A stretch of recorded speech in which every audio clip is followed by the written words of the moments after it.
Hey everybody, today I thought I'd share with you some of the things I've learned over 7 years worth of snow biking.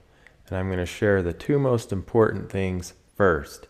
Number one, never unload your bike out of the truck. What if your friends call you and you need to go on a quick ride? Boom, bike's already in the truck. Number two, up here on the handlebars, this is the handlebar area of the motorcycle, and this is where you control your motorcycle. Over here on the right hand side, we have what is called the throttle. It moves, back and forth like this. 7 years worth of experience has now taught me that the throttle and all of your snow biking adventures are best experienced when the throttle is in this position. If you leave it in that position, you'll do all right. Okay, if you want to quit watching the video now, that's great. You've learned the two most important things. Okay, now on a slightly more serious side of things, I will tell you some setup tricks and things I've learned that has made my riding experience a lot funner. I'll talk about your forks first. On the 2Moto and Explorer, you pretty much do not need to do anything to your front forks because their kits are more up under the bike, which in turn is carrying the weight of the bike, and it acts more like your dirt bike tire. Well, the timber sled kits are longer, therefore their kind of midpoint of contact is further back, therefore they're not carrying as much weight of your bike as it would have on a dirt bike. So because of that, more weight's up front.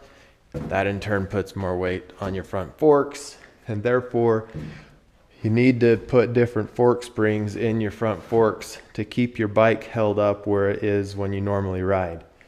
So last year when I first got this kit, I just rode it with the stock fork springs, and the bike felt like I was riding a stink bug all the time. And that in turn, I think, well, I don't know what it did, but it just made the front ski feel like the ski was always just dragging on things, like it didn't really want to just hop up and slide easy.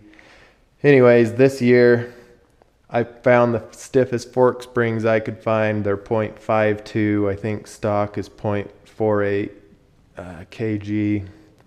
The 0.52s hold me up pretty good. If I could find stiffer, I'd even go stiffer. Anyways, that alone made a huge difference for me. Another thing I've done, which also helps take weight off the front end, is I have put the limiter strap bolt in the longest or lowest, whatever position. You see there's 4 holes here. I put that in that position. When you do that, it allows your track to drop down a little bit, and that actually helps the kit hold a little more of the weight of the bike, which in turn helps the front ski not have so much weight on it, which helps you turn better and stuff. If you do that, you also need to look at your manual and whatever and figure out how to adjust your sag on your kit again. Anyways, I did that. It made a big difference. I absolutely love the way my bike feels and rides right now. Jumps good, turns good, everything. Another thing I've learned, and this doesn't matter what kit you're riding, if you got a big old, not big old, it's actually a small old on these 4-strokes. If you got a 4-stroke exhaust poking out, those babies get really hot. I burned a lot of holes through snow pants before I finally just broke down and got me this pipe guard. Moose makes it. It's called an E-line something. Before I did that, I had actually wrapped the entire pipe in this fiberglass or carbon fiber mesh, whatever stuff. You can find that on eBay. The problem with this stuff is that it can't handle riding through trees, or it can't handle brushing on it. It rips it and tears it pretty easy. So what has worked for me now is I got that guard in conjunction with this just right here by your Kickstarter, and I've ridden like that for 3 or 4 months now, and Don't have to wear any kind of weird pant guard again. Works pretty good. Another thing about the timber sleds is that over on this side, as you can see, I've got this cover off, the chain case cover.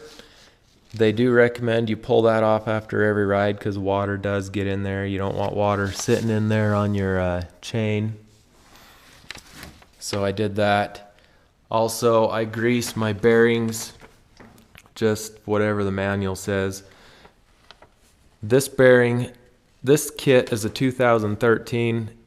I think it was ridden in the 2012/13 year. So this is actually this kit's 3rd year on it. This bearing right here, after 2 years of riding, it was getting bad. I did the double bearing upgrade, which is that one, and the ones down on the front of the kit too. Anyways, that bearing right there, that was the worst bearing as far as wear and tear goes that I found when I pulled my kit apart to do this double bearing upgrade. So because of that, I actually grease this bearing every ride. And every ride I do get a little moisture that it pushes out of it. So I grease that one every ride. I grease these ones like every other ride. And then I grease all the linkages on the track every 5th ride, and I think that's what the manual says there. Next tip or thing I'd like to talk about is a lot of people, or I have heard of people getting water in their oil a bit, and I actually have too. And all that is a simple matter of how you have your breather tubes for your clutch and your engine side or whatever of your motor routed. When I got water in my oil, it was because I had the clutch side tube just basically going free down out like it is normally on your bike. What I had to do, the top of motor ran from the top down and out the bottom. The crankcase one, I ran it into a T into that breather tube, and they're both, you know, they're together now. Anyways, I explained that one about as clear as mud. Here's the end of it. There's actually a tiny hole that I put in that because your crankcase needs to be able to breathe. Anyways, it's kind of pressurized. It's pushing air out. Ever since I did that, I've never got water or anything in my oil again. Then one final tip. Probably the very first ride I ever went on snow biking, there was like 3 feet of powder. It was super cold. I believe what happens is when it's just super cold like that, it allows the powder to almost like crystallize and somehow get through your filter here. I don't know if that's really what happens or not. All I know is halfway through the day, I started sucking water somehow, and the motor started cutting out. That happened to me a couple rides in a row. Then somebody told me to start running this stuff in my gas, HEET. I put 0.6 fluid ounces per gallon. Ever since I started running the HEET, I've never had cutting out problems again. So, yeah. You can see a few cracks here. I'm cracked on the other side too. I did stitch her up all nice and sexy, but she's breaking again. That's because in the snow it's really cold and plastic gets cold and it cracks and breaks when you tend to drive through pine trees and things like that. I don't know what to do about that. If you got any suggestions, let me know. I know what you're going to say though. Maybe quit driving through pine trees. And one final thought. See these dents on my muffler? Yeah, that's from snowmobilers. Snowmobilers don't know how to ride around snow bikers, and they make you wreck, or they hit you and they put dents in you.